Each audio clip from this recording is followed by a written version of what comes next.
Hey, good morning, guys. I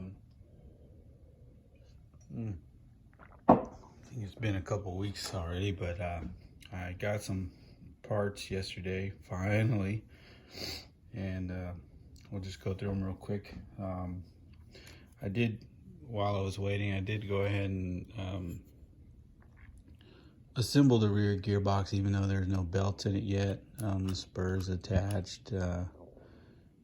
That went okay. Few issues to work out there, but it'll work. So obviously the disk's not spinning. And then yeah, in the I guess also in the meantime, I updated my drawings. I think in a previous video I had mentioned that this angle should have been maybe 38, but actually the angle was too steep to start out with in my drawing. So I had measured this kick up at let's say 35 degrees, and actually it's 30, or I actually measured 31, but so I've adjusted that so the final product would have the correct kick up, so that front I guess diff carrier will sit flat. So yeah, off by a little bit. And the bulkhead, all that stuff's been updated. Shock tower, also had to change that. This is still the same one as before, but there'll be a different version of the shock tower, which won't look as cool as I think this one does, but oh well. All right, so set that aside. The outer wheel piece, you can see I had to do some dremeling because I forgot to leave room for the head of the little screw. Man, the things you don't think about. And that's just a standard Kyosho style 12 millimeter hex. Pops in there after some dremeling, of course. I don't know what my deal is with I order the Shapeways parts the same way every time. I usually leave like a 2 mil tolerance. I say mils, now I'm talking 0.002 inches. And for any of the British folk out there, you guys, yeah, you use mils as well, but by that I'm meaning something different. So that's like, shoot, that'd be like close to 50 mils, I guess. And anyways, okay, so did get a what I'll call a knuckle. They came out pretty good. These little bushings, I borrowed these little bushings from a Tamiya Avanti kit. They just happen to be the right size, and I know I can get some more of them. They're just kind of pressed in, not a hard fit, or tight fit, but bearings, those are same size bearings you'd use in a Kyosho Optima, at the wheels. Nothing crazy there. You can already see that this is, too delicate. So in the final revision, I guess we'll bulk that up some. That's not gonna last long, probably. Those walls are a little thin, but I actually think I might do these in metal next time. But this nylon 6 stuff is strong as hell, I gotta say. So even though this is a little I guess under designed, I think this will hold up, especially for a test run. So we did get one installed on the car. I didn't get the other side yet. And again, the camber is way wrong, I get that, but I'm gonna address that with the new shock tower eventually. You can see the clearance issue was concerned about. That's all the suspension travel I have right now. But with this where it should be, it won't be a problem. So we'll address that. This universal joint is Kyosho. I think the part number is well, I don't know the prefix, but it's 5061 or whatever style. And it's not quite long enough, so my plan is to cut it and kind of splice it together. It reaches currently, but that's with the camera all, you know, leaning into the car, so it does fit in there, and you can see it is spinning the diff. I don't think I'll be able to do it on camera, but we do get a little diff action here, or I mean, not well, I won't be able to do it on camera, but anyhow, it does. The diff's working. Sorry, I just had my coffee. I'm a little shaky here.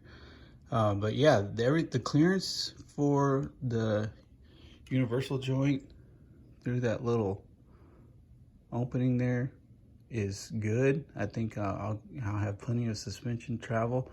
I mean, that's as far as down as the shock will allow the arm to go. And there's plenty of clearance on the top side, so the rest is all for the kind of, you can see there's gonna be plenty of room.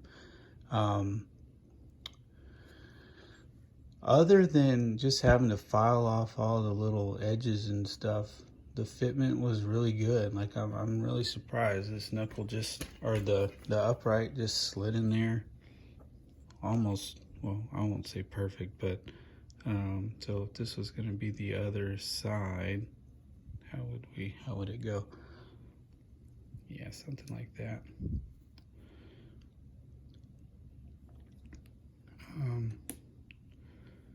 Drop some screws in there. I mean, you guys know how to put these together. One mistake I made was I ran the tap all the way through the holes for these two screws, and I should have actually just kind of stopped short so they'd be a little tighter. I'm having to use a little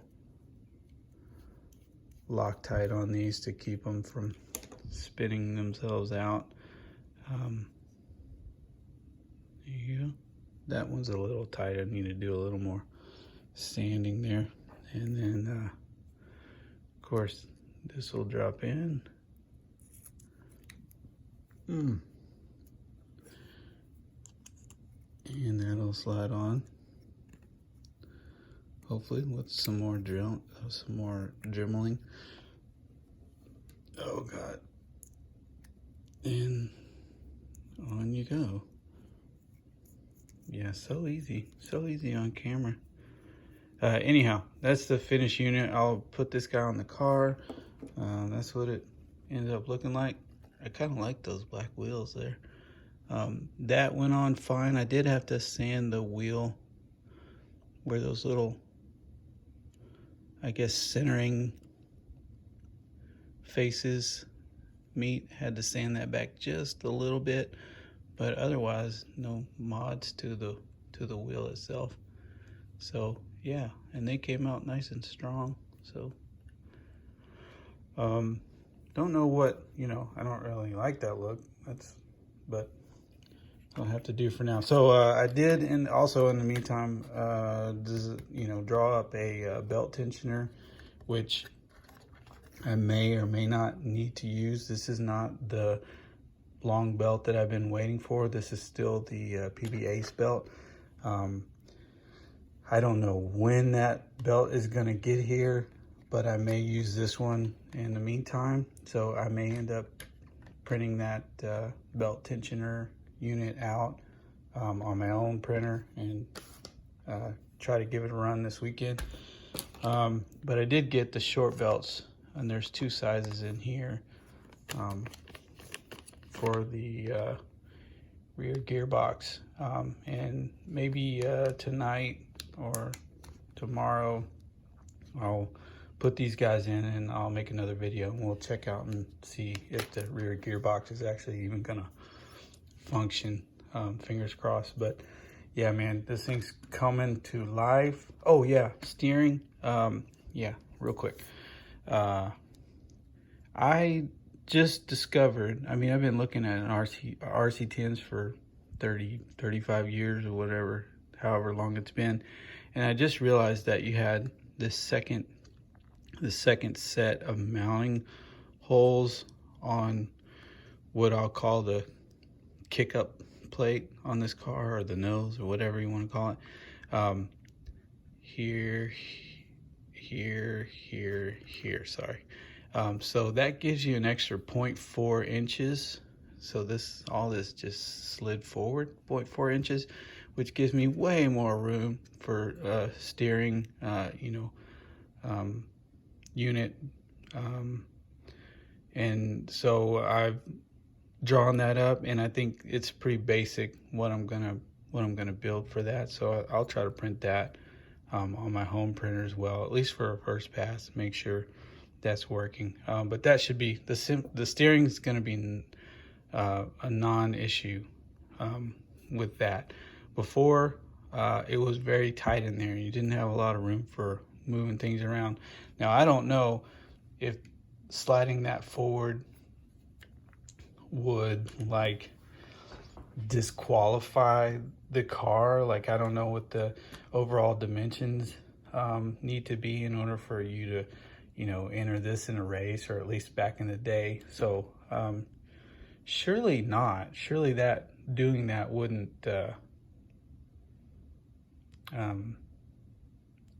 yeah, I don't know, but maybe some of you guys know if that's going to be a problem. I don't care for this project, obviously, but yeah, it's just crazy. It never dawned on me that was there to use, and that's going to make life a whole lot easier. You did have to tap the holes in the kick-up plate, or no, yeah, in the kick-up plate, but no big deal. So yeah, this sucker is coming along. All these angles and all this stuff will be corrected in the final revision, but I'm really happy with how things have come out so far, and fingers crossed the old gearbox goes as smooth as the rest of this has so far. And I'll see you guys soon. All right, take care.